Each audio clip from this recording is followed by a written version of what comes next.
गुरुचरित्रातील 14व्या अध्यायाचे फायदे आणि फलप्राप्ती. बऱ्याचदा आपल्याला गुरुचरित्रातील 14वा अध्याय वाचायला सांगितला जातो, पण गुरुचरित्रातील 51 अध्यायामध्ये 14व्या अध्यायाला विशेष महत्त्व का प्राप्त आहे आणि 14वा अध्याय का वाचायला सांगितला जातो? कोणत्या संकटापासून सुटका होते आणि त्याची काय फलप्राप्ती आपल्याला होते, ते या व्हिडिओमध्ये आपण समजून घेणार आहोत. गुरुचरित्रातील 14व्या अध्यायाला विशेष का महत्त्व आहे? गुरुचरित्रातील 14वा अध्याय हा मेरुदंडाचा अध्याय म्हणून संबोधिला जातो. ज्यांना श्री नरसिंह सरस्वती यांचे परम शिष्य सायदेव यांच्यावर श्री गुरूंनी केलेल्या विशेष कृपेचे चित्रण केले आहे. क्रूर यवनास शासन या नावाने हा अध्याय ओळखला जातो. सायदेवाने गुरुचरणाशी एकरूप होऊन वंशपरंपरागत आढळ भक्ती मागितली आणि क्रूर यवनापासून सायदेवाचे प्राण वाचवून श्री नरसिंह सरस्वतींना अभय देऊन वंशपरंपरागत अढळ भक्तीचे आश्वासन दिले होते. गुरुचरित्राचे रचनाकार श्री सरस्वती गंगाधर हे यांचे सायदेवांचे वंशज. गुरुचरित्रातील 14व्या अध्यायात आपल्या पूर्वजांच्या गुरुभक्तीचे वर्णन सरस्वती गंगाधर यांनी केले, ज्याला सद्गुरू श्री नरसिंह सरस्वती यांचा विशेष आशीर्वाद प्राप्त आहे. तुझे पूर्वज आणि परमभक्ती सायदेवाचे चरित्र पठण व श्रवण केल्याने भक्तीच्या इच्छा सर्व मनोकामना पूर्ण होतील, असे सरस्वती गंगाधर यांना दृष्टांतिक वचन सद्गुरूंनी दिले. म्हणून या अध्यायाला जनमानसात विशेष महत्त्व प्राप्त झाले. हा सद्गुरू श्री नरसिंह सरस्वती यांचा आशीर्वादच म्हणावा लागेल. गुरुचरित्र 14व्या अध्यायाचे फायदे. गुरुचरित्राचे एकूण 51 अध्याय असून यात सरस्वती गंगाधर यांनी दत्त अवतार श्री नरसिंह सरस्वती यांच्या जीवनलीला आणि शिकवणीचे विस्तृत वर्णन केलेले आहे. तसेच भक्तांना श्री गुरूंचे आलेले वेगवेगळे चमत्कारिक अनुभव ही आपल्याला वाचायला मिळतात. गुरुचरित्राच्या 14व्या अध्यायाच्या नित्यपठणाचे विशेष असे महत्त्व आहे, ज्यामुळे जीवनातील संकटाचा नाश होऊन सद्गुरू कृपेने आपण जीवनाच्या या महासागरातून सहज विहार करू शकतो आणि त्यांचा आनंद घेऊ शकतो.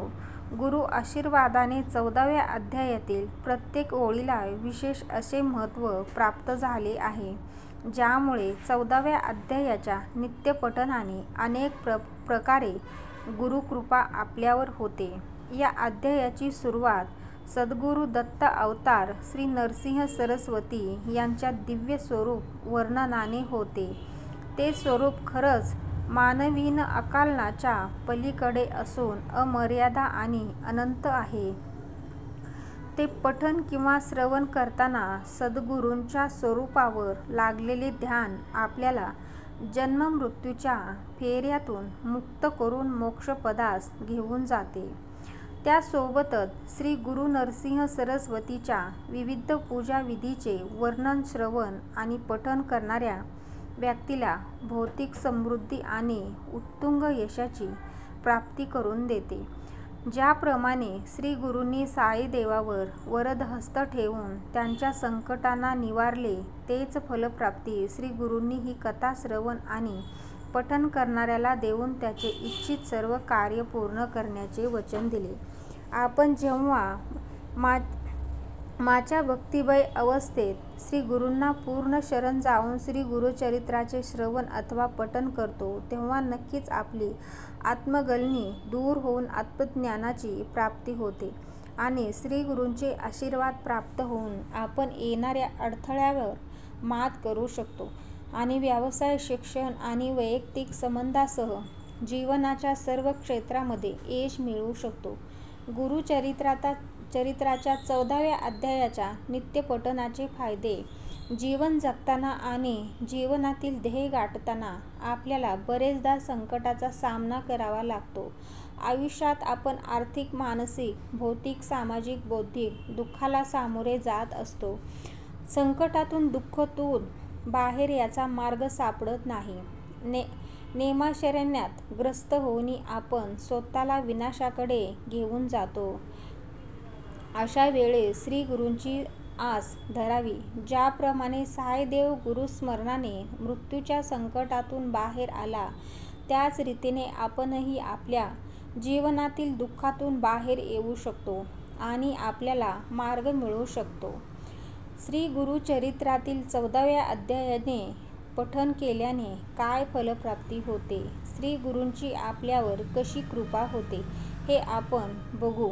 शत्रुभयापासून संरक्षण. गुरुचरित्राचा 14वा अध्याय नित्य पठण केल्याने शत्रुभय उरत नाही. आपल्या शत्रूपासून आपल्याला धोका असेल तर गुरुकृपेने नक्कीच आपले शत्रू आपल्याला हानी पोहोचवू शकणार नाही. नकारात्मक विचारापासून मुक्तता. आपल्या नकारात्मक विचारामुळे आपल्या जीवनात सर्वात जास्त अडथळे निर्माण होतात.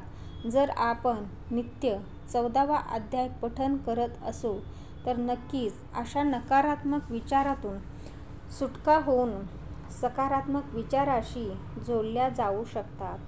प्रेम आणि नातेसंबंधामध्ये यश. जर आपल्या नातेसंबंधात कुटता असेल किंवा प्रेम प्रकरणात यश येत नसेल तर नक्कीच गुरुचरित्रातील 14व्या अध्यायाच्या नित्यपठणाने आपल्या नातेसंबंधात मधुरता येऊन आपल्याला सौख्याची आणि आनंदाची प्राप्ती होईल. व्यवसाय आणि करिअरमध्ये प्रगती. आपल्या व्यवसायात आणि नोकरीत अडचणी येत असतील, नोकरी लागत नसेल तर 14व्या अध्यायाचे नित्य पठण अवश्य करावे. कायदेशीर विवादापासून संरक्षण. जर आपण कोर्ट कचेरीतील विवादामध्ये गुरफटून गेले असाल आणि मानसिक त्रासातून जात असाल तर गुरुचरित्रातील 14व्या अध्यायासोबत नित्य श्री गुरूंचे स्मरण करावे. लवकरात लवकर यश येईल. ग्रहांच्या प्रभावापासून संरक्षण. आपण जर ग्रहांच्या दुष्टचक्रात अडकलेले असाल आणि ग्रहस्थिती जर खराब असेल आणि आपल्या कुंडलीत अशुभ फळ देणारे असेल, त्यांनी गुरुचरित्राचा 14वा अध्याय नित्य पठण करावा. तणावातून मुक्तता. आपण तणावग्रस्त असाल, कोणत्या काळजीने आपल्याला पोखरून काढलेले असेल तर अशा स्थितीमधून बाहेर येण्यासाठी आपण नित्य गुरुचरित्राच्या 14व्या अध्यायाचे वाचन केले पाहिजे. विवाह योग येण्यासाठी गुरुचरित्राचा 14वा अध्याय वाचावा का? विवाह योग येण्यासाठी गुरुचरित्राचा 14वा अध्याय वाचावा का? आपण जर विवाह जुळून येण्यासाठी गुरुचरित्राचा 14वा अध्याय वाचत असाल तर असे करू नये. गुरुचरित्रातील 14वा अध्यायाचे वाचनाने आपणास फळ मिळणार नाही आणि आपल्या हाती निराशाच येईल आणि आपण मग गुरुचरित्राच्या 14व्या अध्यायाबद्दल आपले मत बनवाल. म्हणून आपल्याला सांगू इच्छितो, गुरुचरित्राचा 14वा अध्यायामुळे विवाह योग जुळून येत नाही, कारण हा ग्रंथ वैराग्य स्वरूप आहे. संसारिक बंधनातून मुक्त करणारा असा